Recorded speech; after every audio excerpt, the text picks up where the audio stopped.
Son las 8 de la mañana, las 7 en Canarias.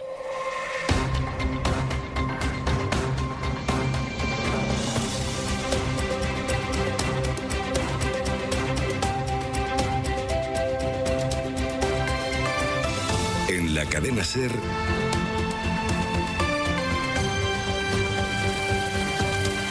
Hoy por Hoy. Hola, muy buenos días. El Gobierno ha metido el pie en un charco y en lugar de sacarlo de manera discreta, parece que lo va hundiendo cada día un poquitín más. El origen son las declaraciones del ministro Alberto Garzón al periódico The Guardian sobre las macrogranjas y la calidad de la carne que exporta España, la interpretación y la utilización que la derecha y la ultraderecha está haciendo de estas palabras, convirtiendo parte de ellas en un bulo, la desautorización de Garzón ayer mismo en este programa por parte del presidente Pedro Sánchez, que calificó de lamentable el episodio, y el apoyo de la vicepresidenta Yolanda Díaz a su ministro. En definitiva, un episodio cuyo origen son unas declaraciones que alguien se encargó de rescatar de la hemeroteca, porque ni siquiera son de los últimos días, que se ha convertido en una nueva grieta entre los socios de coalición del Gobierno, que estrenan así 2022 reviviendo roces que parecían del pasado. Dentro de hora y media hay Consejo de Ministros, así que se van a ver las caras todos los protagonistas del incidente. Ayer Pedro Sánchez no quiso aclarar si había habido o no conversación con Garzón. Hoy al menos le tendrá que dar los buenos días.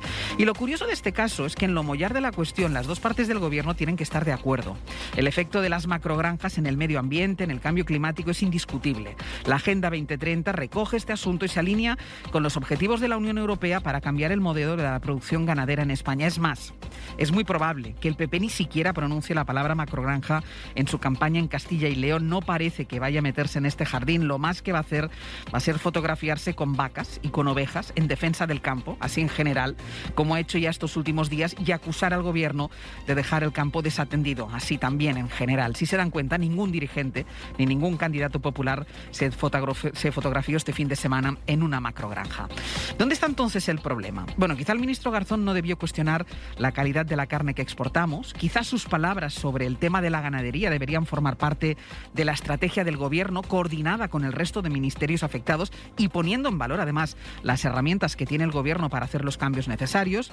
Y quizá a los socialistas les hubiera bastado con decir que a lo mejor Garzón se había equivocado al cuestionar la calidad de la carne que vendemos fuera. Pero en lugar de minimizar la polémica, han conseguido hacerla más grande, con la inestimable ayuda del altavoz de la derecha, que ya tiene callo, en eso de repetir una mentira las veces que haga falta. Ángeles Barceló. Viene un martes de cielos despejados y tiempo anticiclónico, Jordi. Algunas excepciones, en el Cantábrico todavía chubascos, pero cada vez menos persistentes e intensos. Más nubes en el Mediterráneo, con alguna lluvia débil, sobre todo en la Comunidad Valenciana, donde la temperatura puede bajar unos 10 grados respecto a ayer. Y a esta hora nieblas en el interior, especial atención si circuláis por carreteras de la cuenca del Guadiana. La tarde será en general soleada. Si ahora hace más frío que ayer, durante la tarde el ambiente será parecido, a la espera de que los próximos días el frío vaya a más. La noticia de la madrugada es la muerte del presidente del Parlamento Europeo, David Sassoli. Questo è il sintomo di un'Europa che non ha deciso di rafforzare la politica sanitaria europea.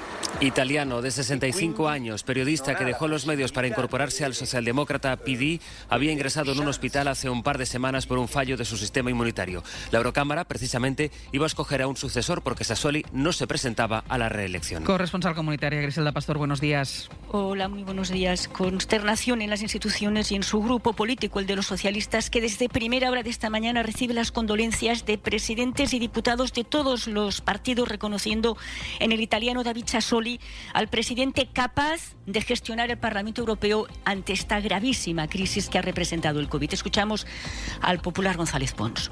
Era uno de los últimos caballeros de la política que yo he conocido. Ha sido el presidente que afrontó la pandemia en una institución con miembros provenientes de 27 países, por lo tanto 27 sistemas sanitarios y situaciones sanitarias diferentes durante el COVID, y mantuvo el Parlamento abierto. Un Parlamento que se reúne la semana que viene, que inicialmente tiene que votar a su sustituta, una popular maltesa, aunque en estos momentos todo está abierto, como nos contaba Irache García, jefa de los socialistas europeos.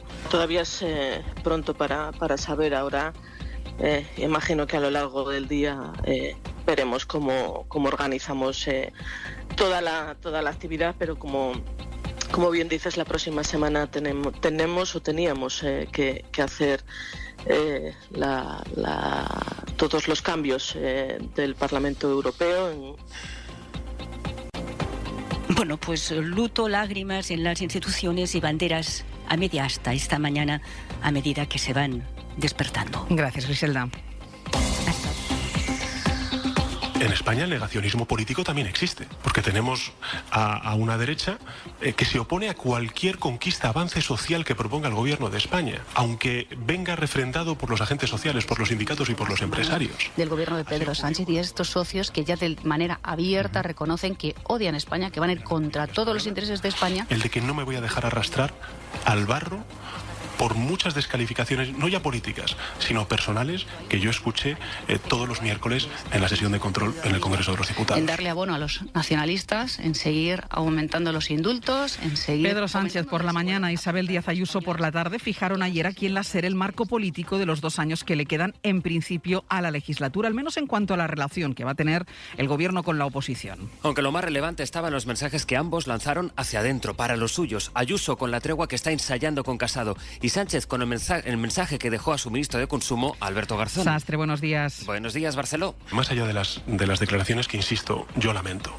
Lo lamento porque ha generado una polémica que creo que, insisto, no se compadece ni con la realidad del sector ni tampoco con la realidad del día a día que hace el gobierno de España. Es decir, pero fíjese, si más allá de las declaraciones, el gobierno se expresa en el Boletín Oficial del Estado, en las políticas que pone en marcha. En esas mismas salas de la Moncloa, donde ayer nos atendía Sánchez, están a punto de llegar ya los ministros y sus asesores para el Consejo de Ministros. Suelen allí compartir café, compartir charla en los minutos previos, así que van a tener ocasión de contrastar posiciones como hicieron ayer ya de forma pública.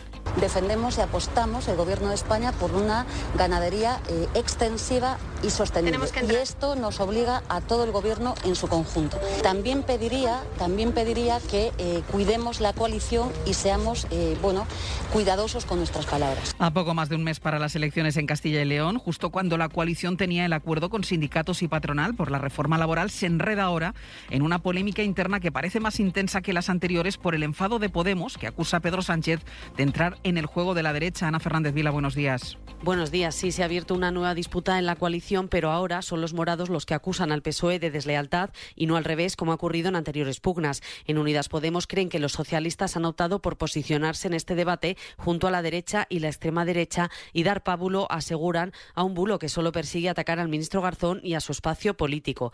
El malestar de Unidas Podemos era latente desde que el PSOE empezó a criticar la semana pasada al ministro, pero la desautorización pública de Sánchez a Garzón les ha llevado a visibilizar de forma clara su enfado. Incluso la vicepresidenta Yolanda Díaz ha avisado de que es necesario cuidar la coalición y las palabras.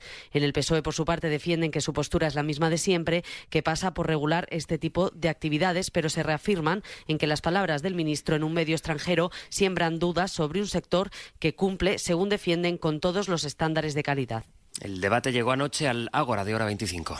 Creo que el presidente ha cometido un error muy grave. Pedro Sánchez sabe que es mentira, que esa noticia es un bulo, pero lo que le han explicado sus asesores es: da igual que sea mentira, presidente, tienes que posicionarte contra él porque si no se va a decir que tú estás en contra de la industria cárnica. El presidente ha dicho literalmente, con un criterio bastante razonable, que no le parece bien una polémica de esta naturaleza. Eso fue anoche en la SER. Antes y en el mismo estudio estuvo Isabel Díaz Ayuso. ¿Mantiene su compromiso de no estar más de 8 años en política?